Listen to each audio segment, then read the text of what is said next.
The one final interpretation put forward about this painting is by the art historian Margaret Carroll, who suggests that the portrait represents a husband signing over control of his business dealings to his wife on his behalf.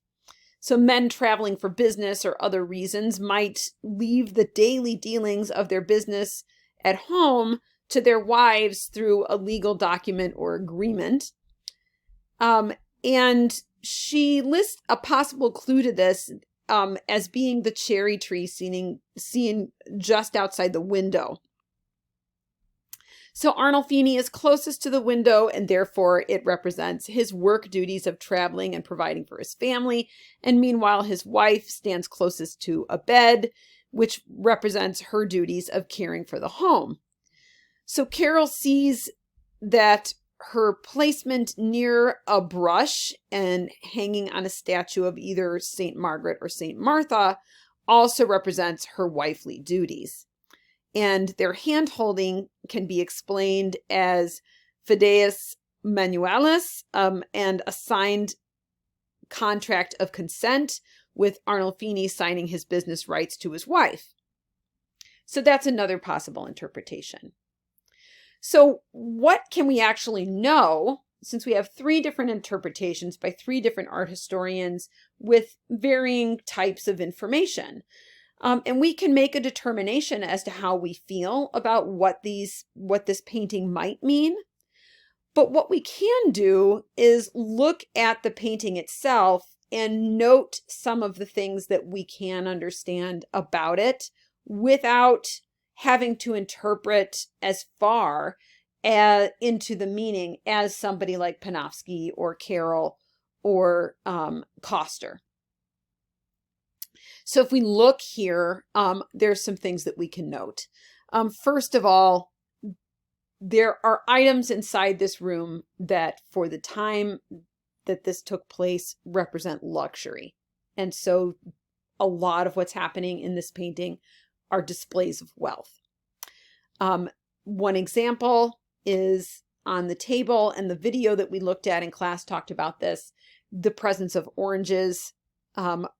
Oranges would have been a luxurious fruit. They don't grow naturally in Bruges. So the only people who could afford them are wealthy individuals that could import them into the country. So there are also elaborate wood carvings on the bed, and an imported rug and rich furnishings in the room. And all of these items have important significance to either the commissioner or the artist. They're placed inside the composition specifically. So that's another thing to remember. So nothing inside this, it's not like having a photograph where just the things in the background oftentimes that you capture are what's really there. The items that are placed inside a composition are placed there for a purpose. So the video that we looked at said that perhaps this didn't have to be a bedroom. It could have been the living room or the entry room of the house. The fact that they had a bed was something that was a luxury. Thinking about the expense of convex glass, so having a convex mirror inside the house would have been a luxury item as well. So that's something that's definitely present.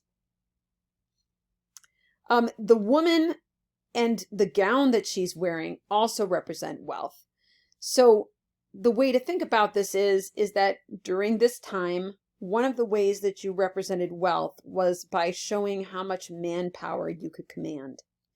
And women who lived during this time, who were well-to-do, would wear dresses with excessive fabric in order to show and demonstrate that somebody worked on this fabric for a long time.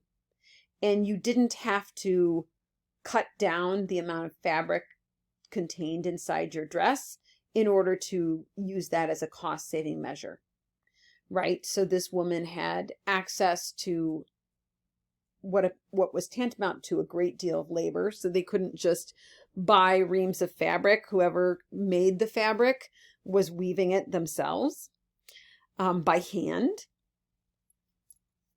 So that's something to remember as well. The trim on her gown is ermine fur, which was an expensive luxury saved for women of high social standing. She's also wearing jewelry, including a gold necklace, a ring, and a bracelet. And Jan van Eyck's glazing technique helps accomplish the realistic appearance of the clothing. And gives it luminosity and texture. And so there's a couple different ways to paint a painting. In the first way, you can paint impasto, so you can take the paint from the tube and apply it to the surface of the canvas and just paint what you see and have done with it in one sort of swoop. And when we look at Caravaggio, that is how he paints. He doesn't do any underpainting. He doesn't do any drawing underneath. He just applies it to the surface of the canvas or the support. And that is you can create wonderful paintings that way. The reason why Van Eyck's paintings look the way they do, the quality of light that exists inside them, for instance, is through a technique called glazing. And you start out at the bottom with an underpainting. So you have like a rabbit skin glue, which is sort of like a gesso, that is applied to the surface, which is white. And then glazing techniques, there adds a sketch using oil paint as the first sort of image that goes down onto the surface of the canvas. And then you build that up slowly until you're gradually mixing more paint and less support. So every type of paint, like oil paint or acrylic paint, that kind of thing, has the pigment that you are putting onto the canvas, and then the support for that pigment, which can be plastic in the case of acrylics, or something like linseed oil in the case of oil paint. We talked about egg yolk as being the support for tempera paint.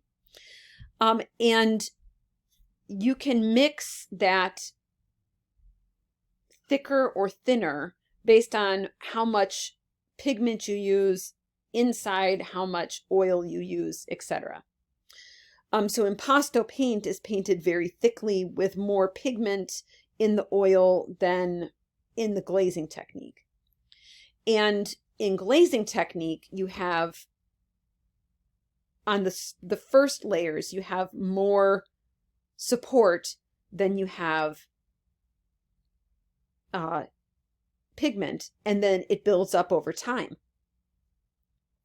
The reason why people do this is because of the way it allows light to hit the surface.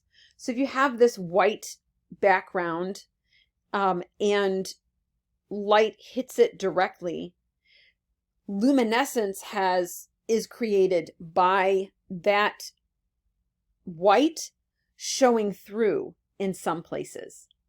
So the quality of light that you see in a painting like this by Van Eyck happens as a result of the technique and the style of painting that is being used by Van Eyck inside these paintings. So that's something to keep in mind.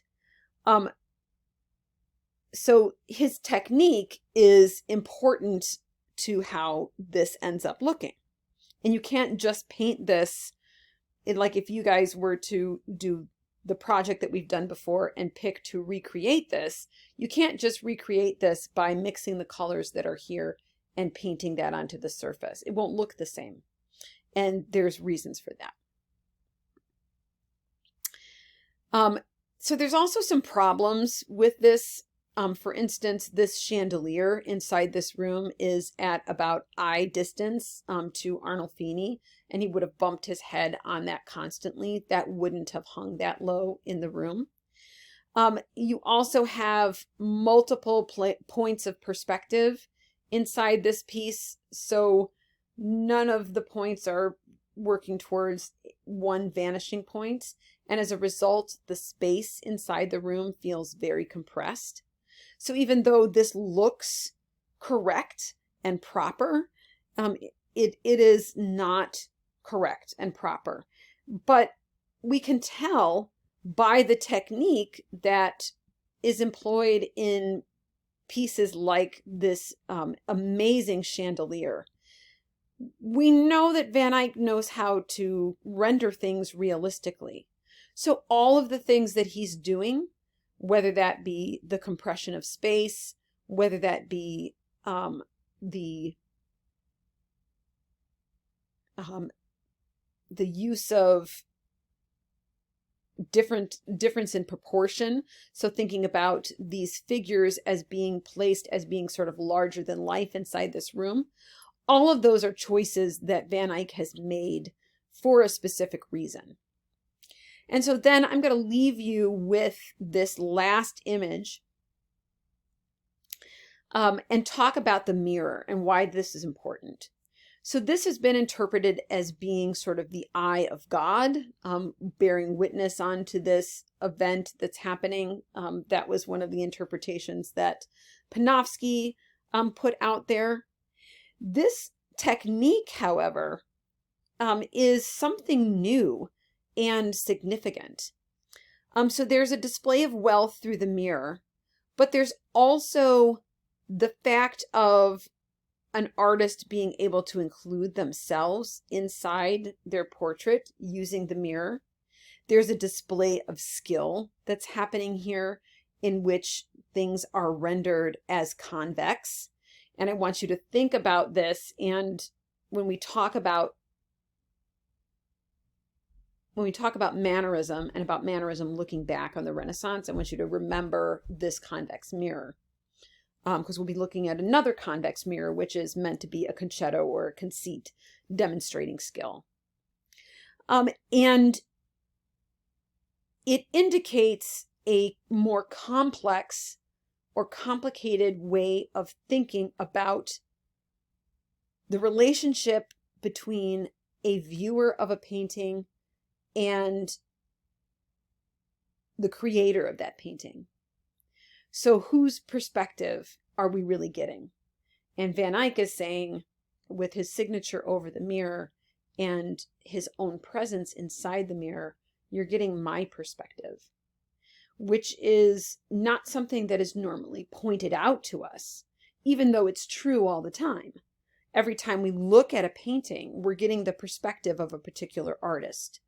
But now, because of the mirror and because we understand our relationship to a mirror is an implication of a connection to the viewer and the subject of the work. So this is something that we're going to be revisiting again when we talk about Baroque, and we'll continue to look back on this theme over time, even through contemporary class, if you end up taking contemporary.